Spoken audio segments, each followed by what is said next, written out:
but it's still hurricane season. So we're kind of entering that little bit of the ending of the season, but it's still a place that we need to make sure we're staying aware. And we have yet another area in the Caribbean that we are watching out for. So we actually have two areas that we're looking at, but only one is of major concern. At this point, we're looking at this wave that's been coming through just off the coast of Africa.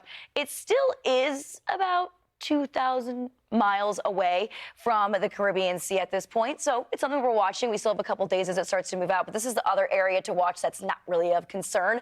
It's hundreds of miles off the coast. It's moving out to the sea, but it's something that we're going to be keeping an eye on too, just to see what it does right now. Just a non-tropical low at this point, but it's this guy that's heading into the Caribbean that we need to keep a very close eye on. So as of right now, 30% chance of some sort of development within the next 7 days or so.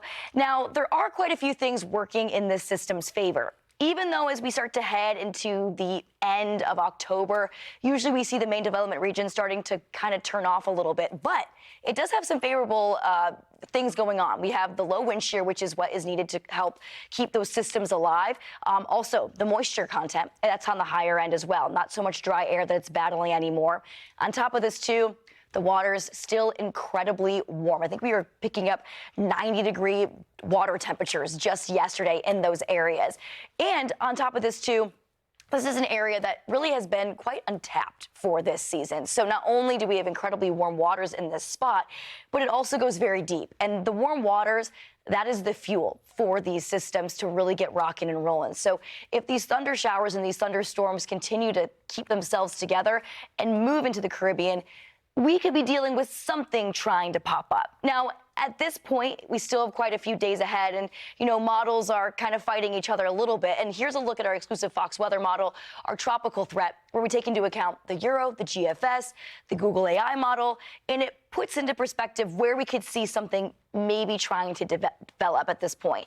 Now, you'll notice a little bit on the lower end where we have those threats popping up, but it is still a place that we could still see something trying to develop here, Nick. So we'll be keeping a very close eye on it, but I do kind of want to touch base because this is usually the time of year where we do see a lot of systems popping up in the Caribbean as well as into the Gulf as that main development region kind of starts to turn off a little bit here, Nick. Yeah. So, this is a look back at all the storms from 1950 to 2024 and where they had that late October tropical development.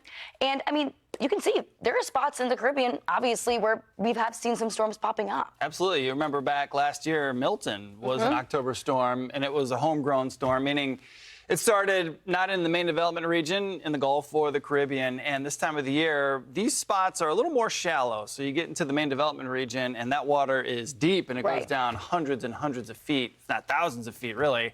But you get closer towards land, and obviously the water depth does come up a touch. And so that water stays a little bit warmer, a little bit longer. We don't have quite as much shear to have to worry about, so the conditions aren't as hostile, and that's why this time of the year we really focus on things closer to home. It's like that for the beginning of the season and for the end of the season. Exactly. And this one was interesting because it is a little bit later in the season that we did end up seeing a wave coming off. Usually when we see something like that late in the season, it kind of wants to go up towards the north. But, it is tracking towards the west, so it's going to be interesting to watch. But like you mentioned, waters are still incredibly warm in the Caribbean and also into the Gulf there, usually when the main development region kind of starts to turn off for the later half of the season. On top of this, too, what we have to watch out for are those homegrown systems, too. Yep. And I wanted to mention this because when we see a homegrown system, we have usually that setup that we've been seeing, I feel like, all summer long and even into the fall, where we have that front that stalls and those low pressure systems develop.